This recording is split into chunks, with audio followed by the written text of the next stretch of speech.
Setting goals is a very important part of our life's process. It's a basic fundamental.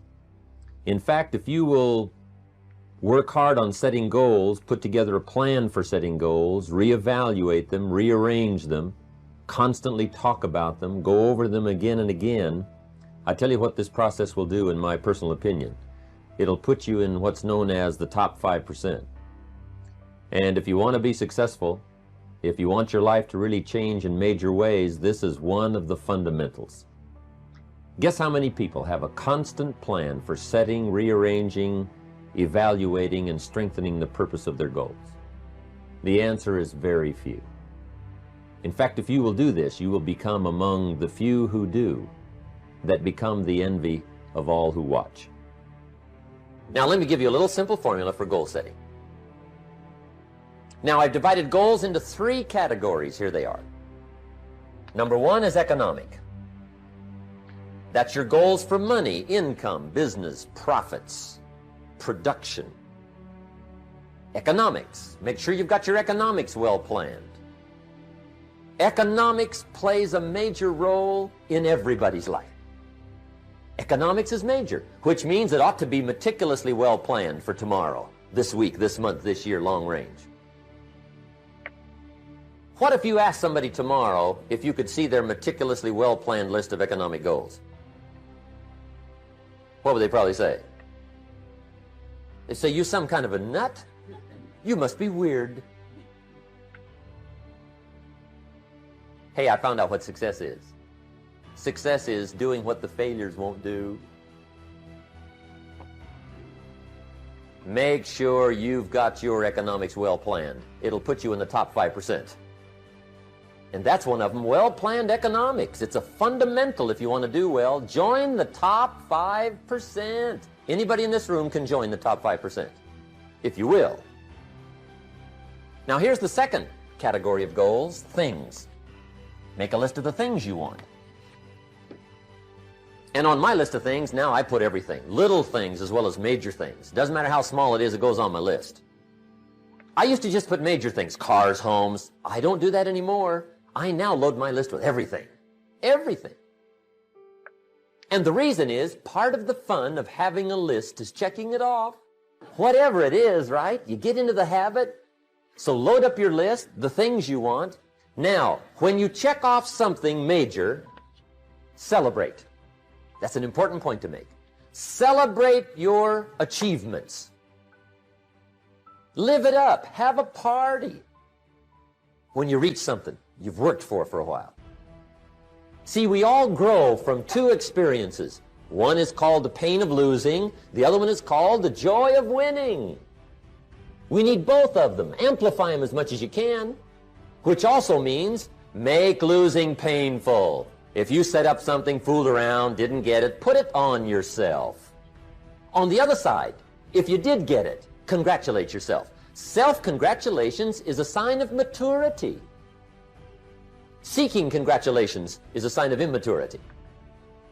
But hey, winning and losing, see, that's what it's all about. That's the name of the game. Now, some people lead such mediocre lives, at the end of the day, they don't know whether they're winning or losing. They got no clue. Guy's just going through the day with his fingers crossed. There's a better way. Okay, here's the third category of goals, personal development. Put those goals together, personal development goals. That's your goals to be stronger, more decisive, be a speaker, be a leader, learn a language, all kinds of skills. Okay, the whole weekend seminar was designed to improve all your skills so that you walk away more skillful. And that's what you want, the personal development skills. That's what attracts, that's what brings good things to your life, the person you become more skillful. Now, this is quite a package to work on. Economics, things, personal development. For tomorrow, this week, this month, this year, long range. Okay, that'll get you started. In each case, when you begin to define what success means to you, you can immediately see things that you should be doing more of or less of in order to begin creating your ideal life. And the biggest thing that holds you back from moving in the direction of your dreams is usually a lack of self-discipline and your favorite excuses. It's not that you don't know what to do, but rather that you don't have the discipline to make yourself do what you should do, whether you feel like it or not. Join the top 20%. In our society, the top 20% of people earn 80% of the money and enjoy 80% of the riches and rewards. This Pareto principle has been proven over and over again since it was first formulated in 1895 by Vilfredo Pareto. Your first goal in your career should be to get into the top 20% in your chosen field. In the 21st century, there's a premium on knowledge and skill. The more knowledge you acquire and the greater skill that you apply, the more competent and valuable you become. As you get better at what you do, your income earning ability increases like compound interest. Unfortunately, the majority of people, the bottom 80%, make little or no effort to upgrade their skills. Most people, according to Jeffrey Colvin's 2009 book, Talent is Overrated, learn their jobs in the first year of their employment, and then they never get any better.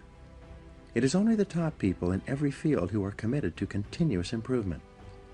Because of this increasing disparity of productive ability, based on knowledge, skill, and hard work, the top 1% of people in America today control as much as 33% of the financial assets, starting with nothing. Interestingly, almost everyone starts out the same in life, with little or nothing. Almost all fortunes in America and worldwide are first generation. This means that most individuals started with little or nothing and earn everything they own in their current lifetime. The wealthiest people in America are almost all first-generation multi-billionaires.